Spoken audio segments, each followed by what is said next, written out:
The leaders of the three largest groups in the European Parliament have made clear their support for the UK's EU deal, Downing Street has said. They also told David Cameron they would take necessary legislation through Parliament swiftly, said Number 10. A final deal on UK renegotiation may come when EU leaders meet on Thursday. But some parts may still need European Parliament approval. Its president pledged to be constructive even though he could not guarantee MEPs' backing.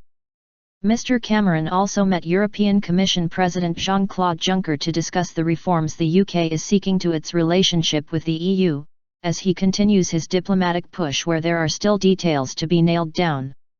Before meeting Mr. Cameron, Mr. Juncker said there was no Plan B as he refused to contemplate Britain leaving the 28-member bloc. I am not entering into the details of a Plan B, because we don't have a Plan B. We have a Plan A. Britain will stay in the European Union as a constructive and active member of the Union, he said. European Council President Donald Tusk, who is overseeing the UK's renegotiation, which is taking place before the British people vote in a referendum on whether or not to stay in the European Union, has said talks on the draft deal were fragile. On Monday, he warned that the negotiations over the UK's demands were at a critical moment and the risk of breakup is real.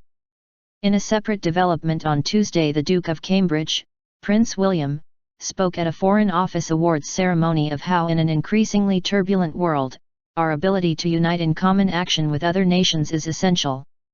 This was interpreted by some as signalling the Duke's support for staying in the EU, with Britain stronger in Europe saying people from all walks of life are getting behind the campaign.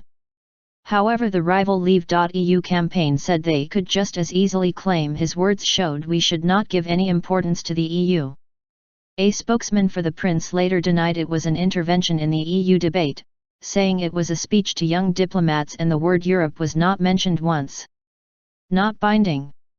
European Parliament President Mr. Schulz, who described his meeting with Mr. Cameron on Tuesday as very constructive, said that once a deal was agreed by EU leaders, MEPs would start the legislative process as soon as possible.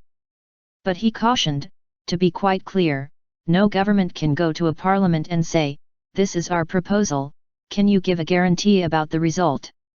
This is, in democracy, not possible. Therefore my answer is the European Parliament will do the utmost to support compromise and a fair deal, but I can't preempt the result in the European Parliament. He said in his experience it does go in a good direction when there has been such an agreement between all the heads of state. Mr. Schulz also insisted that everything must be done within the framework of EU treaties, saying no treaty changes are possible for the time being. Critics argue that the European Parliament could change the terms of the deal after the UK referendum if Britain voted to remain in the EU.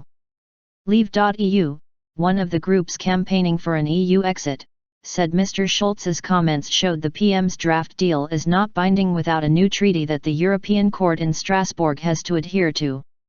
Benefits compromise? Mr. Cameron's planned curbs to child benefit for EU migrants appear to be a sticking point in the talks with the EU, with unease from Eastern European countries. European Commission President Mr. Juncker said he expected the proposed benefit changes to be at the heart of debate this week. Czech Europe Minister Tomáš Prouza told BBC Radio 4's Today programme he expected the proposals would only apply to new applicants, and not affect the existing 34,000 migrants in the UK who receive it. Downing Street has so far refused to say whether the changes extend to existing claimants or not. The move is likely to prompt further accusations that the PM is having to water down his demands, having originally proposed halting the payment of child benefit altogether. Instead, the benefit payments would be linked to the cost of living in the country where the child lives, under the terms of the draft deal. If a deal is agreed on the PM's reforms, he will hold a cabinet meeting on Friday evening, sources have told the BBC. Downing Street has said ministers cannot speak out until the cabinet has met to agree a government position, and it had been claimed this would give the Remain campaign an unfair head start if a meeting was delayed until the following week. Mr. Cameron is seeking key changes on European integration, business competitiveness, benefits restrictions, and the operation of the Eurozone. The Prime Minister has promised an in-out referendum on whether the UK should remain within the EU by the end of 2017.